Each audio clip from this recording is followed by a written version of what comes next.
Okay, so today we're going to talk about solving non-factorable polynomial equations. You're going to use a graphing calculator for this. So I'll just show you how I do it on the TI-89. You will have to maybe figure out how to do it on your own calculator, although it should be very similar. Okay, so begin with the example. Solve x to the third minus 3x is equal to a -1. The first option would probably go x to the third minus 3x is plus 1 is equal to 0. Take this and you pass it over. Then we notice that the rational root test says that the potential rational roots are 1 and -1. Okay? And so if I plug in a f of 1 and a f of -1 to search for potential roots, I will see that 1 to the third minus 3 times 1 plus 1 is not equal to 0. And a -1 to the third minus 3 times a -1 plus 1 is also not equal to 0. So therefore, there are no rational roots. This means that there's only irrational roots, and we must solve in the different method. Okay, so that method would be to solve in the graphing calculator. All right.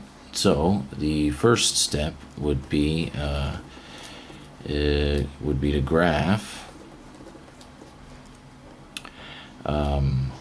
x to the third minus 3x plus 1 in the graph in the calculator.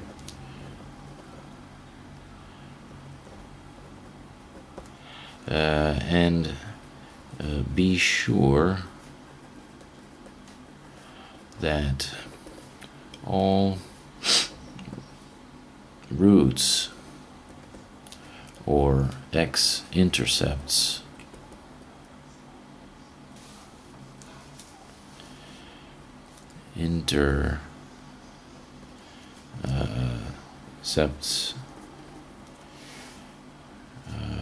are in the window.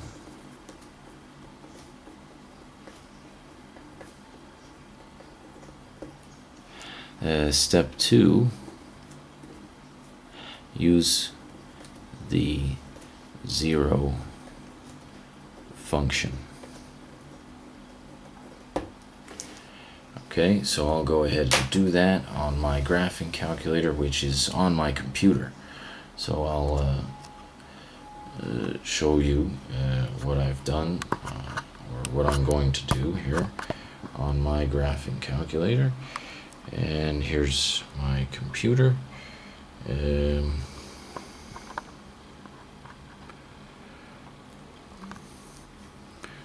turn the light away from the camera. Maybe even turn it off. That might work. Okay, so I've got my TI-89 here on the desktop, and I will turn on the graphing calculator, and I will go to y equals, and I notice that I have the graph. I already put it in here. Okay, then I will go to graph. Notice the graph is green, so I hit this green button and I say graph, and there is my graph, and I see that all of my x-intercepts are in the window. Okay, what window did I choose? Here, I'll show you my window. I have chosen an x minimum of -10 there. Okay, and a x maximum of 9. I don't know why they're so decimals. I can change that to a -10 right there. You see that? And I'll hit enter, And then for this one, I'll change it to a 10 and hit enter.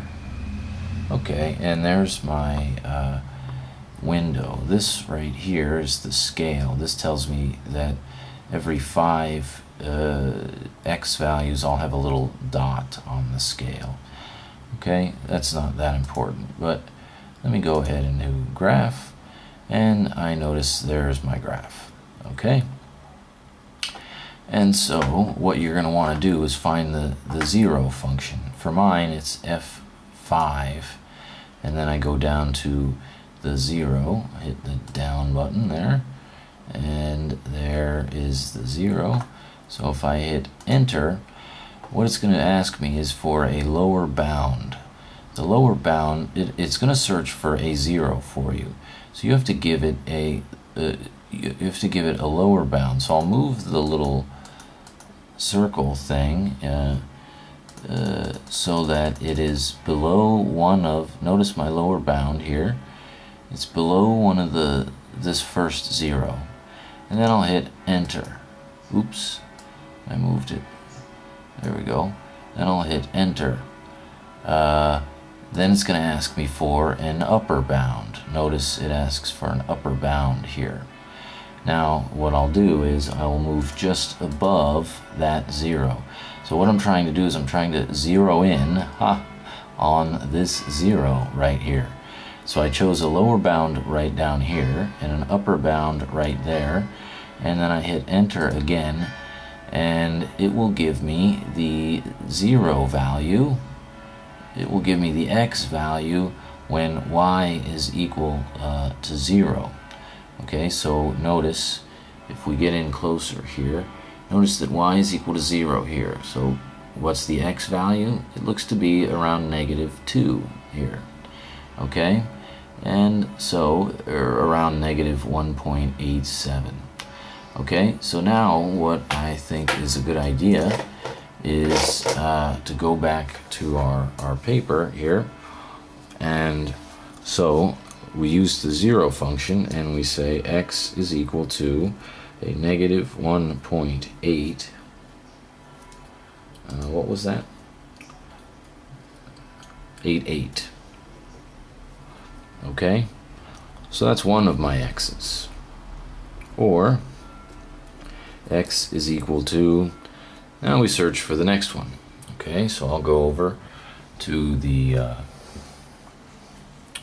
graph again, and I'll hit F5. Let me turn the light off so you can maybe see a little better. I'll hit F5, and I'll go down to the 0 function, and I'll hit enter. I'll keep this as my lower bound there, and now I have to go for my upper bound. I'm going to have to go past the next 0. There we go, I'm past the next 0, and enter. There's my upper bound, and it will think, aha, okay, and sure enough it zeroes in on that 0. So the 0 is at x value 0.347, I get a y. So I'll go down over here again and I'll write down 0.347. Okay, or I have 3 zeros here, so I'm going to write down all 3 of them. Let me go to the F5 again, and down to the 0 function, hit enter. Here's my lower bound, I'll hit enter again, and now my upper bound should be just past this 0 here, and right there. Okay, and so notice how when y is 0 here, notice y isn't exactly 0 here, but it's very, very close. -2 to the, this is times 10 to the -13th. Just to let you know real quick what that number is, I'll write it over here. A -0.2 times 10 to the -13th is almost equal to 0. It's very close to 0. If you remember from physics, this is 0.13, 1, 2, 3, 4, 5, 6, 7, 8, 9, 10, 11, 12. And the 13th is a 2. Okay? So this is equal to negative 0.0000000000002, which is very close to 0. So sometimes the calculator won't actually be able to give you a 0, but it will give you an estimate of a 0, and it'll choose the number closest to 0 that it can find. In this case, it happened to find this number that was closest to 0. And so the x coordinate for that would be 1.532. Okay, 1.532, and so it's 1.532. All right. So now, how do we turn this into an answer? I'll go back to my paper here, and I'll say that. Let's go back out here. So again, we're solving a non-factorable polynomial with the graphing calculator. So we first realized that there's no rational roots, which means we must follow these 2 steps, okay? And the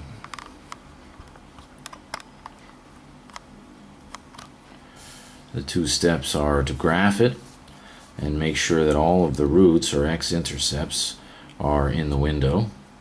Forgot a W right there. And then step 2, use the 0 function. The first 0 function gave me this, this, and this. Okay, so now how do I turn this into, well, these are basically the solutions here. Okay, so the solutions for this equation up top are these 3 values. So if I plug in this number, or that number up into here for the x value, then I will get what is called an equality. Okay, so there, that's solving non-factorable polynomial equations with a graphing calculator. All right, you'll want to try and make sure and figure out that one with your calculator.